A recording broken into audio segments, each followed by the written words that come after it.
NTA NEET 2026 हो चुका है लीक, ये तो आप सब लोग जानते हैं। लेकिन एनटीए यूजीसी नेट के कैंडिडेट्स के मन में अब बन गया है सवाल कि क्या उनके पेपर पर भी इसका इम्पैक्ट आ सकता है या नहीं। और मैं जानती हूं कि बहुत सारी यूट्यूब वीडियोस भी आप देख रहे होंगे, व्हाट्सएप मैसेजेस भी फॉरवर्ड हो रहे होंगे, टेलीग्राम ग्रुप्स भी बन रहे होंगे जिसमें बहुत सारे रूमर मिल्स चल रहे होंगे।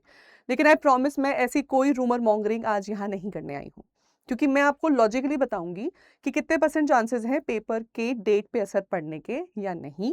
एनटीए को इस वक्त क्या करना चाहिए सो दैट वो इंश्योर करें कि हमारे पेपर या हमारी डेट्स पे कोई असर ना हो, उनके बैकअप प्लान्स क्या होने चाहिए, प्लस इसी के साथ साथ आपका प्लानिंग क्या होना चाहिए, ये सब कुछ मैं बात करूंगी आज।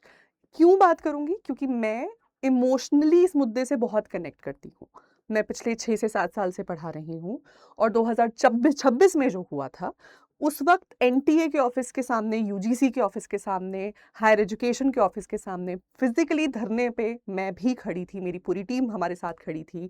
और मैं जानती हूँ कि कितनी मेहनत, एफर्ट, टाइम, पैसा, खून पसीना लगता है एक एग्जाम की तैयारी के लिए। और जब ऐसा एग्जाम कैंसिल हो जाता है तो मैं अभी नीट के कैंडिडेट की वीडियोस देख रही थी और मेरा दिल भर रहा था उन लोगों के लिए। और मैं बार बार यही सोच रही थी, ऑल्दो मैं खुद को पॉजिटिवली भी मोटिवेटेड रख रही थी कि नेगेटिव थॉट्स दिमाग में ना आए, और लेकिन फिर भी एक डर, एक खौफ अपने स्टूडेंट्स के लिए कि इनके साथ भगवान कुछ बुरा ना कीजिएगा। बिल्कुल, ताकि मैं भी पॉजिटिव रह सकूं, मैंने इस चीज़ पे रिसर्च किया, सोचा, और अब मेरे पास इस पे कुछ कंक्लूजन्स हैं जो मैं आपके साथ शेयर करना चाहती हूँ। और अगर आप थोड़ा भी एंग्शियस फील कर रहे हैं अपने एनटीए यूजीसी नेट के शेड्यूल को लेकर, देन ये वीडियो आपके लिए बहुत बहुत हेल्पफुल रहेगी। इनफैक्ट मुझे गारंटी से पता है आप इसको अपने फ्रेंड्स एंड फैमिली के साथ भी शेयर करेंगे, क्योंकि वो लोग जो और एग्जाम दे रहे हैं, वो जितने भी लोग एंग्जाइटी से डील कर रहे हैं, आई एम श्योर ये वीडियो उन सब लोगों के लिए हेल्पफुल रहने वाली है। तो देखिए, सबसे पहले बात कर लेते हैं कि एक्चुअली हुआ क्या था। सबसे पहले राजस्थान से न्यूज़ आई थी कि पेपर एनटीए नीट का लीक हो गया है, और एक बार एग्जाम हो जाने के बाद फिर ऑल्दो बहुत लोग सेंटर्स तक पहुंच भी नहीं पाए थे, फिर अक्रॉस डिफरेंट स्टेट्स और खबरें भी वहां से आने लगी थी। बट सबसे पहले न्यूज़ राजस्थान से आई थी कि पेपर वहां पर लीक हो गया है। अब एक इस तरीके का लीक पास्ट में 2024 में भी हुआ था, तब उस टाइम भी एक बेसिकली कैंसिलेशन एग्जाम का हुआ था, नीट का।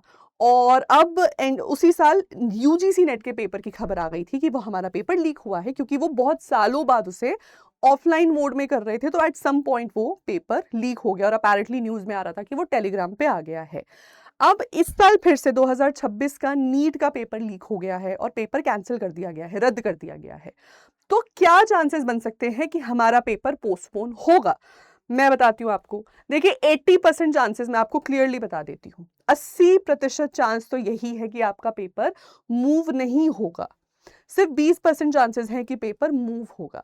ना होने के ज्यादा कारण हैं और ज्यादा इंपॉर्टेंट कारण भी हैं। नंबर 1, ये दोनों एग्जाम्स दो सेपरेट कैटेगरीज के लिए हैं, दो सेपरेट जॉब प्रोफाइल्स के लिए हैं। इनका शेड्यूल एक गैप पे बनाया गया था, तो वो गैप होने की वजह से एनटीए यूजीसी नेट के पेपर पे कोई इन्फ्लुएंस नहीं पड़ना चाहिए।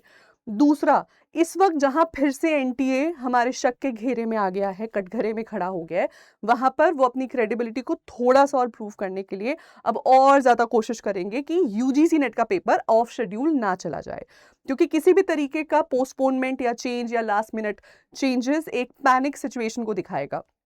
वो बेसिकली ये प्रूव कर देगा कि एनटीए के ऑफिशियल्स उस ऑर्गेनाइजेशन को कंट्रोल्ड वे में नहीं हैंडल कर पा रहे हैं, एंड आई डोंट थिंक वो इस तरीके का नैरेटिव खुद के लिए सेट करना चाहेंगे। तो 80% चांसेस तो नहीं है आपका पेपर इंपैक्टेड नहीं होगा। सिर्फ 20% चांसेस हैं कि आपका पेपर की डेट इंपैक्टेड हो सकती है, और मैं वो आपको चांस भी बता देती हूँ। वो चांस देखो, ये है only and only if they want to settle the NEET exam. NEET का अगर वो जल्दी से जल्दी री एग्जाम करवाना चाहते हैं, तो उस प्रायोरिटी केसेस में हमारा पेपर इंपैक्टेड थोड़ा सा हो सकता है। क्यों? क्योंकि देखिए, हमारा एग्जाम एक क्वालिफाइंग नेचर का एग्जाम है, और उसमें जो यूनिवर्सिटी साइकिल्स हैं वो जून ऑनवर्ड स्टार्ट हो जाते हैं, जून टू जुलाई वो रन करते हैं।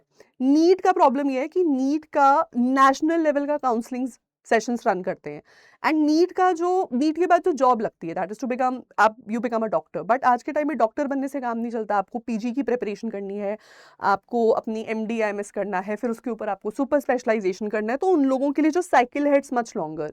मतलब किसी भी कैंडिडेट के लिए 1 साल वेस्ट हो जाना तो बहुत ही नुकसान की बात होगी। सो कहीं ना कहीं उनके ऊपर अभी एडिशनल प्रेशर होगा नीट के एग्जाम को रिकंडक्ट करवाने का, एंड इस तरीके से रिकंडक्ट करवाया जाए कि मेडिकल कॉलेजेस के काउंसलिंग सेशंस इंपैक्टेड ना हो। ऐसे में हो सकता है कि थोड़ा सा, सिर्फ 20% बोल रही हूँ, ऐसे में ही हो सकता है थोड़ा सा कि वो थोड़ा सा पेपर मूव कर दें कि हमारा पेपर हफ्ता 10 दिन आगे करके जून का जो एंड वीक है उसको नीट के लिए डेडिकेट कर दें। और अब क्या है, थोड़ा सा ये मैं पहले इसको 10% देती, बट इसको 20% मैंने इसलिए दिया है क्योंकि अगर हमारे फॉर्म फिलिंग कंप्लीट हो चुकी होती, फॉर्म फिलिंग की कंप्लीशन हो जाती, तो साथ के साथ सेंटर एलोकेशन का प्रोसेस स्टार्ट हो जाता है। अगर सेंटर एलोकेशन का प्रोसेस भी स्टार्ट हो जाता तो भी यूजीसी नेट की डेट्स को मूव करना और ज़्यादा डिफिकल्ट हो जाता। अभी क्या है, फॉर्म फिलिंग की प्रक्रिया चल रही है, सो 20 तक फॉर्म फिलिंग की प्रक्रिया चलेगी। अभी इस बीच में एग्जाम डेट्स को आगे पीछे मूव करना इनके लिए ईजियर होगा क्योंकि अभी सेंटर एलोकेशंस नहीं हुए हैं। सो ये वो रीजन लगता है मुझे, सिर्फ 20% जिसकी वजह से मैं कह रही हूँ। बट अगेन मैं फिर से आपको बता रही हूँ, 80% कोई चांस नहीं है आपके फिलहाल पेपर के मूव होने का। ये जो 20% चांस है ये मैंने आपको बता दिया है। लेकिन अब पेपर में जो भी होने वाला है, मतलब वो जो भी करेंगे, जो भी करना चाहते हैं, वो यहाँ रहना चाहते हैं, वो चाहते हैं उनकी छवि साफ रहे, या फिर वो चाहते हैं कि नीट के कैंडिडेट्स का 1 साल बर्बाद ना हो जाए, वो चाहते हैं कि इस साल का मेडिकल कॉलेजेस का काउंसलिंग का साइकिल रेगुलर रहे। ऐसे दोनों ही केसेस में अब एनटीए को क्या कर देना चाहिए? देखिए, ऑफ कोर्स फास्टेस्ट से फास्टेस्ट लीगल मेथड्स को यूज करके वो सभी लेजिस्लेचर को इनटू अकाउंट लेकर, इनटू एक्शन लेकर, जो उन्होंने 2024 के कंट्रोवर्सी के बाद बनाए थे हमारी इंडियन पार्लियामेंट ने, वो सभी लेजिस्लेचर और लीगल सिस्टम को कॉन्फिडेंस में लेकर आई थिंक इन्हें जल्दी से जल्दी उस एग्जाम का जो लीक हुआ है उसके कल्प्रिट्स को पकड़ के उनके ऊपर स्ट्रिक्ट एक्शन लेना चाहिए और उस नैरेटिव को उनको सबको बताना चाहिए ताकि थोड़ा सा उनकी क्रेडिबिलिटी यहाँ पर रिस्टोर हो सके। लेकिन यूजीसी नेट के हवाले से वो क्या कर सकते हैं वो डिस्कस कर लेते हैं। सबसे पहले तो मुझे लगता है regular official updates and clear information. किसी भी तरीके की रूमर मॉन्गरिंग हो उससे पहले इन्हें ही रेगुलर बेसिस पे हमें अपडेट करते रहना चाहिए। देखिए, ये अपने नोटिफिकेशन में साफ शब्दों में एक बात लिखते हैं कि ये जो हमारी एग्जाम डेट्स हैं ये टेंटेटिव है। वो वर्ड टेंटेटिव लिखा ही इसलिए जाता है ताकि किसी भी तरीके की अनफोर्सीन सिचुएशन में वो डेट्स को मूव कर सके। सो डेट मूव करना इम्पॉसिबल नहीं है उनके लिए, पॉसिबल है। नोटिफिकेशन में टेंटेटिव वर्ड ही यूज किया जाता है। तो क्या वो टेंटेटिव सिचुएशन हमारे सामने आ गई है या नहीं, हमें टाइम पे इसकी इंफॉर्मेशन मिलती जाए, क्लियर कम्युनिकेशन वो लोग करें। आई थिंक सबसे पहली ज़रूरत तो ये है। दूसरी ज़रूरत है कि इन्हें लास्ट मिनट पेपर जनरेट करना चाहिए। लास्ट मिनट पेपर जनरेशन से फ़ायदा ये होगा कि इस वक्त जितने भी नेगेटिव एलिमेंट्स ये चीटिंग या पेपर लेना बेचना वाले काम में रहते हैं उन तक एक्सेस ही ना रहे ऑफ द ओरिजिनल पेपर, और फिर यहाँ से उनके पास एक कंटिजेंसी प्लान भी हो जो मैं आगे बताऊंगी। Second, encrypted digital paper transmission. Paper end to end encrypted हो so that from the main centre, main computer body, the mother computer, वहां से हर सेंटर तक और हर कंप्यूटर स्क्रीन तक end to end encrypted paper जाए सो दैट बीच में उसके लॉस का कोई चांस ना हो। मल्टी लेयर ऑथेंटिकेशन हो सेंटर्स पे टू इंश्योर कि सही कैंडिडेट्स और सही लोग सेंटर्स तक पहुंच रहे हैं। सेंटर्स पे खुद सीसीटीवी कैमरा से लाइव मॉनिटरिंग होनी चाहिए। जिस तरीके से गवर्नमेंट स्कूल्स, कॉलेजेस में, बोर्ड्स में लाइव और सीरियस फ्लाइंग्स रहती हैं, इन्हें भी फ्लाइंग्स ड्यूटीज़ पे लोगों को भेजना चाहिए, ऑफिशियल्स को भेजना चाहिए, ताकि ज़्यादा से ज़्यादा स्ट्रिक्टनेस और डिसिप्लिन को इंश्योर किया जा सके। आई थिंक ये वो चीज़ें हैं जिस पे एनटीए को ध्यान देना चाहिए। इसी के साथ साथ मुझे लगता है डेफिनेटली उन्हें कुछ बैकअप प्लान्स भी तैयार रखने चाहिए। सबसे पहले मल्टीपल पेपर सेट्स। एक पेपर बनाओ ही मत ना, तुम एक साथ क्या करो, हर सब्जेक्ट के 2-2, 3-3 पेपर बना दो। उससे क्या होगा कि अगर भगवान ना करे कहीं से खबर आती है कि हमारे पेपर पे कोई खतरा है, तो साथ के साथ आप दूसरे पेपर को इन लाइन कर दो। तो उसके लिए इंस्टेंट रिप्लेसमेंट प्रोटोकॉल्स आपके पास होने चाहिए। तो एक कंटिजेंसी प्लान मुझे लगता है इस वक्त एनटीए के पास यूजीसी नेट के लिए भी होना चाहिए। बिकॉज मैं कोई एनालॉजी ड्रॉ नहीं करना चाहती। एनालॉजी ड्रॉ करना कि अरे अरे अरे 2024 में नीट के साथ ये हुआ था तो नेट के साथ भी हो गया था, तो क्या ये 2026 में भी होगा? ये ऐसे A is equal to B and B is equal to C, so A is equal to C करना आई थिंक बिल्कुल भी लॉजिकल नहीं है।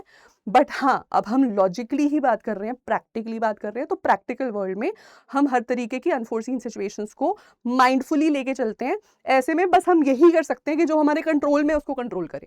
तो कंट्रोल में कंटिजेंसी प्लान हो सकता है और उन प्रोटोकॉल्स को जल्दी से जल्दी लागू किया जाए। एनटीए को इसकी तैयारी रखनी चाहिए। अब ये तो हो गया कि एनटीए क्या करेगा। अब बात करते हैं आप क्या करोगे। तो आप सबसे पहले क्या करोगे, गहरी सांस लोगे और अपने ओरिजिनल प्लान के साथ चलोगे। रिवाइज रिवाइज रिवाइज, अपने सिलेबस को पूरा करिए, अपने रिवीजन प्लान पे आ जाइए, अपने मॉक टेस्ट को जारी रखिए। बिल्कुल भी दिमाग में इस बात को नहीं रखना है कि आपका पेपर पोस्टपोन होगा या नहीं, क्योंकि देखो अगर पेपर पोस्टपोन हो जाता है वो किसी एक बच्चे के लिए नहीं हो रहा, वो सिर्फ आपके आपके आपके नुकसान के लिए नहीं है, वो सबके लिए हो रहा होगा। Number 1। Number 2, any kind of a postponement, उससे जो एडिशनल डेज आपको मिलेंगे वो एक्स्ट्रा रिवीजन के लिए होने चाहिए, वो नहीं होने चाहिए आपके किसी सिलेबस को पूरा करने के लिए। तो सिलेबस पेपर तक पूरा करके रखो, रिवीजन जारी रखो, मॉक टेस्ट में एनरोल करो, मॉक्स दो, और किसी भी तरीके की अनफोर्सिन सिचुएशन सबके लिए एप्लीकेबल होगी उसका मत सोचो। दूसरा, rumour based videos, messages, groups में मत पढ़ो, ये सब काम मत करो। जितना टाइम आप, जितनी एनर्जी ऐसी चीजें करने में लगाओगे उससे बेहतर है उतने में आप कुछ और रिवाइज ही कर लो। एंड तीसरी बात, follow only the official NTA status. NTA के जब तक एक्स पे, यानी जो उनका, जिसको हम ट्विटर कहते थे पहले, जब तक एनटीए की तरफ से कोई ऑफिशियल ट्वीट नहीं आ जाता, नोटिफिकेशन नहीं आ जाता, तब तक आप आगे से प्लीज ध्यान रखें और किसी चीज में ना पड़ें। कोई भी व्हाट्सएप पे मैसेज आ रहा है कि अरे पेपर पोस्टपोन हो गया, बिलीव मत करिएगा। आप हमारे चैनल को जैसे फॉर एग्जांपल सब्सक्राइब करके रखिए, क्योंकि इस चैनल पर हम एनटीए की सभी ऑफिशियल नोटिफिकेशंस को कवर करते हैं। तो अगर एनटीए की तरफ से कोई भी नोटिफिकेशन रात को 2:30 बजे भी आता है, 3:30 बजे भी आता है, तो सबसे पहले हम ही शॉट डाल के और सेशन करके आपको इन्फॉर्म करेंगे। ठीक है, तो एनटीए के ऑफिशियल अपडेट्स पर ही रिलाई करना है और किसी चीज पे रिलाई नहीं करना। अपडेट्स लेने के लिए आप हमारे चैनल को सब्सक्राइब करके रखिए, जहां पर हम रात को 2 बजे भी खड़े होंगे आपको सच बताने के लिए। फाइनली, मोस्ट इंपॉर्टेंटली, इस वक्त मेरे सभी व्यूअर्स, कैंडिडेट्स और स्टूडेंट्स को बस मैं एक ही बात कहना चाहती हूँ कि कोशिश करें ज़्यादा से ज़्यादा अपनी एंग्जाइटी और दूसरों की एंग्जाइटी को रेगुलेट करने के लिए। बिकॉज एग्जाम से पहले इस तरीके की सिचुएशंस का हो जाना डेफिनेटली बहुत सारे नेगेटिव थॉट्स को क्रिएट करता है, मन में शक पैदा करता है, नेगेटिविटी लेकर आता है, एंग्जाइटी लेकर आता है। लेकिन इस वक्त एंग्जाइटी आपका सबसे बड़ा दुश्मन बन सकती है। याद रखिए, हो सकता है आपने इस तैयारी को पिछले 6 महीने से स्टार्ट कर रखा हो, तो पिछले 6 महीने की मेहनत आज इस वक्त खराब नहीं हो सकती। So kindly please rewatch my video and also share it with anybody who you think needs it, whoever is preparing for the exam seriously and is anxious because of these recent state of events. I would really request you to please share this video with them, and just remember, focus on what you can control. सिर्फ उसी चीज़ पे focus करें जो आपके control में है और किसी चीज़ के बारे में ना सोचें। आपके कंट्रोल में है आपकी तैयारी, आपका शेड्यूल, आपका टाइम टेबल, आपका रिवीजन, बस आप वही करें। जानकारी देने वाला काम हम पे छोड़ दें, उसके लिए आप हमारे चैनल यूजीसी नेट अड्डा 24/7 को सब्सक्राइब करके रखें। कोई भी ऑफिशियल एंटी नोटिफिकेशन हम आपको यहीं देंगे। That's all for today. Thank you so much everybody for watching this session. This is Aishwarya Puri signing off.